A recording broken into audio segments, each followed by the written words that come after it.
fait un boulot de cadrage et de coupage et de montage constant avec notre cerveau dont on se rend même pas compte. À ce titre-là, je pense que le fait de couper, de choisir ce qu'on garde et ce qu'on perd est peut-être la plus belle, la manière la plus pertinente de reproduire une certaine réalité, un certain fonctionnement du cerveau.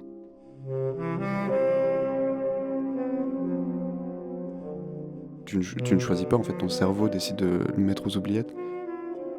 Et du coup, j'ai genre versé toutes les larmes de mon corps en me disant mais en fait, voilà, elle va tout oublier, et notre enfance, et blablabli, et blablabla.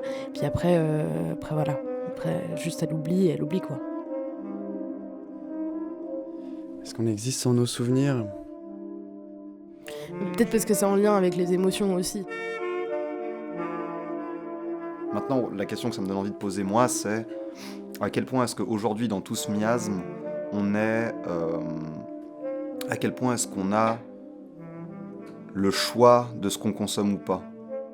C'est hyper intéressant, en fait, cette conceptualisation qu'on a aujourd'hui de l'information et du coup des souvenirs qui pourraient potentiellement s'effacer et qui s'effacent en fait de plus en plus vite.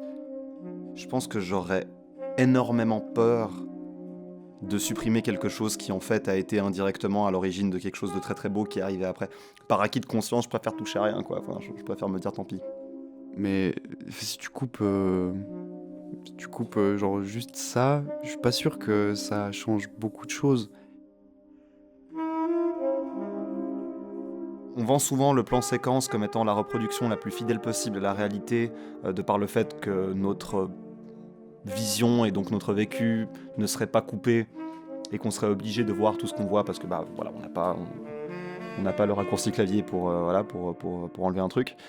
Mais je pense qu'en fait, notre cerveau s'occupe très très bien tout seul de couper ce qu'on veut pas voir et qu'en fait, même si nos yeux ne s'arrêtent jamais de voir et donc de filmer, en guillemets,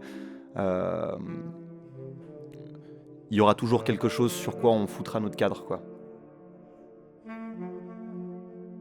Alors, on a beau avoir une machine formidable qu'on appelle un cerveau, tous autant qu'on est, je pense quand même que ce surplus d'informations est 1000 fois trop grand pour ce qu'on est capable d'emmagasiner.